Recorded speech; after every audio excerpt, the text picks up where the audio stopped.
সারা পশ্চিমবঙ্গের প্রত্যেকটা হাসপাতাল সেখানে দালাল রাজ চলছে, সেখানে টাউট রাজ চলছে। তাই এই সমস্ত টাউটবাজি করার জন্য হাসপাতালের মধ্যে অবারিত দ্বার খোলা আছে, সেই সমস্ত তৃণমূলের প্রশ্রয় প্রাপ্ত সেই সমস্ত টাউটদের আজকে তাদের অবাধ যাতায়াত, তার পরিণতিতে এই ঘটনা। লজ্জা লাগে শুনতে কি হাসপাতালে ডাক্তারদের জামা কাপড় ছাড়া জায়গা নেই, তাদের ওয়াশরুম নেই, তারা মহিলা, তাদের ওয়াশরুম পর্যন্ত থাকে না। 15 বছর আপনি ক্ষমতায় আছেন, পশ্চিমবঙ্গের হাসপাতালগুলোতে কোটি কোটি টাকা ব্যয় হয়, কেন ডাক্তারদের জন্য ওয়াশরুম থাকে না? কেন ডাক্তারদের বিশ্রামঘর থাকে না? কেন সেমিনার হলে সিসিটিভি থাকে না?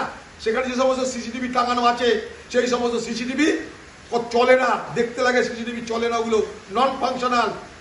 আপনার পুলিশ বাহিনী বিক্ষোভকারীদের উপরে আক্রমণ করছে, তাদের উপরে ডান্ডা চালাচ্ছে, চুলের মুঠি ধরে টেনে নিয়ে যাচ্ছে।